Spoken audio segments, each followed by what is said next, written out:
Hello, kita balik lagi di Bike Campus, channel pencerahan. Oke, jadi banyak komentar di Instagram gua kemarin. Sepeda low budget tuh bisa nggak sih main graffiti? Kita bahas, kita sharing, dan teknik bawanya itu gimana? Stay tune.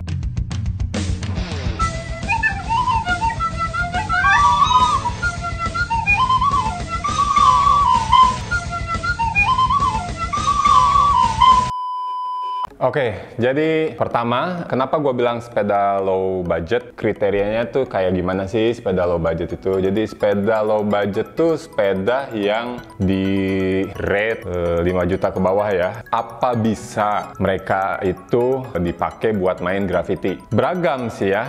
Kalau dari segi sudut pandang keamanan, itu dibilang nggak compatible. Terus dari segi kenyamanan juga enggak banget. Pokoknya banyak hal-hal miring tentang si sepeda low budget ini ya. Travel pendek atau nggak mumpuni buat drop, bla bla bla, itu banyak banget. Di sini gua agak berbeda sama pendapat itu. Jadi kalau gua bilang itu bisa banget. Dan walaupun lu nggak punya travel atau suspensi rigid, itu bisa. Nah, yang jelas itu berarti harus mengupgrade skill lu atau cara main lu dengan keadaan si sepeda yang kurang mumpuni. Nah, berarti yang di-upgrade adalah si skillnya rider itu. Bukan berarti si rider yang memakai sepeda low budget itu yang nggak tahu sepeda ya. Kebanyakan juga mereka tahu, terus ini nggak bisa dan ini kurang nyaman, tapi mereka memakai itu cuman karena ya mereka udah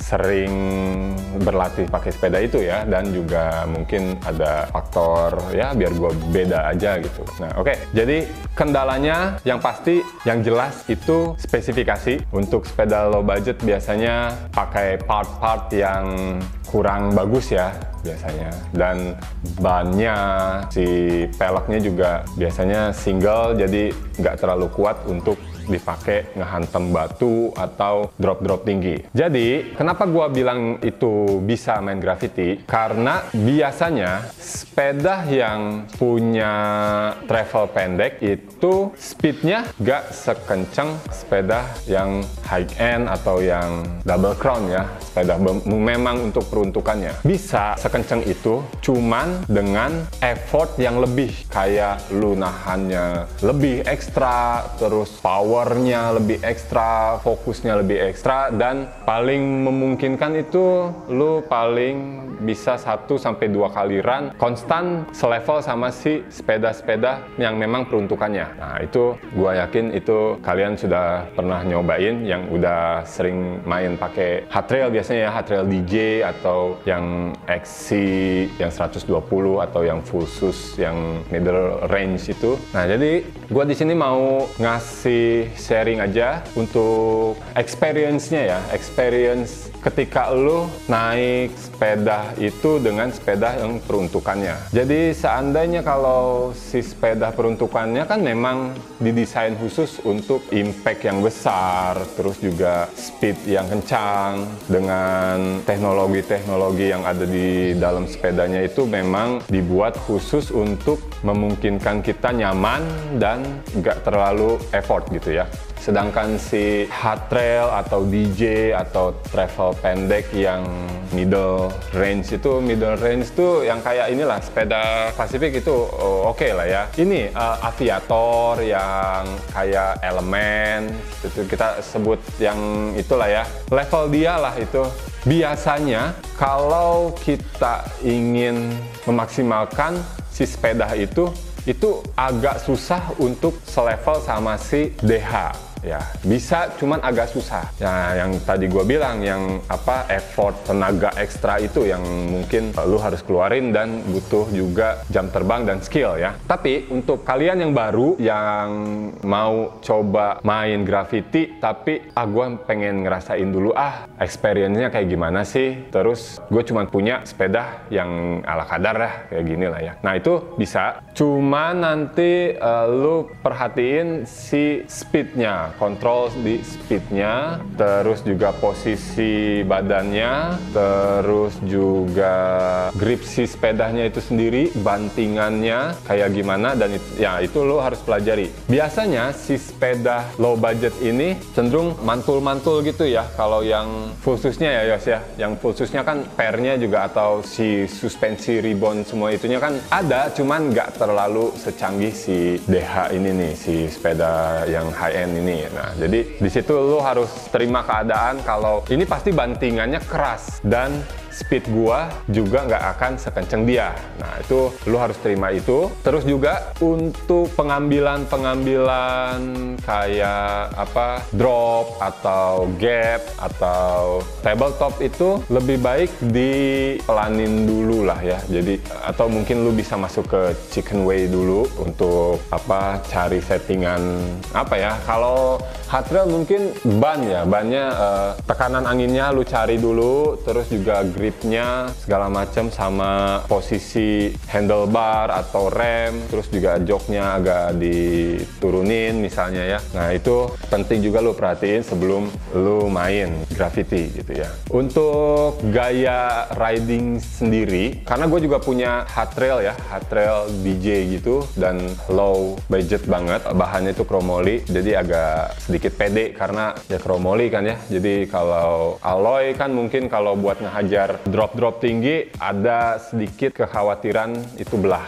Tapi kalau si chromoly ya ada mungkin belah, cuman nggak secepat si aluminium itu. Nah, jadi posisinya adalah pada saat lu mulai run, turun gitu, yang pertama harus perhatiin posisi kuda-kudanya. Jadi biasanya nih ya, si sepeda-sepeda yang memang peruntukannya itu, dia posisi badannya itu kita naik begitu aja, dia posisinya langsung sudah di center position ya. Jadi kita dia berdiri di sepeda si DH itu, kita langsung berdiri di posisi center. Nah, sedangkan si sepeda-sepeda yang middle itu kita harus sedikit cari posisi lagi, kita harus sedikit nyari nyamannya lagi. Nah, biasanya itu karena si head tube-nya agak stiff, nggak slack, otomatis si badan kita harus lebih rendah dari biasanya. Biasanya kita pakai DH yang begini, itu pakai si sepeda itu kita harus agak nunduk sedikit. Nunduk dan agak jongkok, bukan nunduk tapi ditarik ke belakang ya, tapi nunduk dan agak jongkok. Apa fungsinya? Fungsinya adalah balancing kita itu kejaga gitu ya, dan traksi si ban, terus impact getaran ke kaki nggak terlalu besar dan nggak terlalu sakit di kaki. Jadi kita harus lebih nunduk dan agak jongkok dikit. Jadi posisinya tuh kayak, sebentar ya gua ini.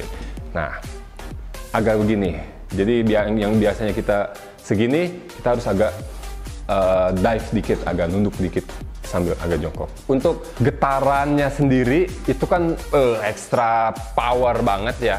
Karena si sepedanya itu udah nggak bisa disetting lagi dan ala kadarnya lah ya. Pilih jalur yang nggak terlalu bumpy atau bolong-bolong atau banyak batu atau apalah entahlah itu. Pilih jalan yang agak mulus. Jadi seandainya kita dari atas, kita udah turun dan ngerasa wah ini kencang, lu bisa pelanin dikit, lu rem dikit, terus coba jangan panik, tetap relax, cari jalan, wah ini mana nih yang agak bagus gitu ya. Ini untuk save aja ya, bukannya untuk apa, ngejar speed atau apa, enggak. Tapi ini untuk biar aman, biar lu bisa selamat sampai finish ya. Karena kan tahu sendiri, hard trail men, atau men, sepeda Indomaret men, lu tahu Indomaret men.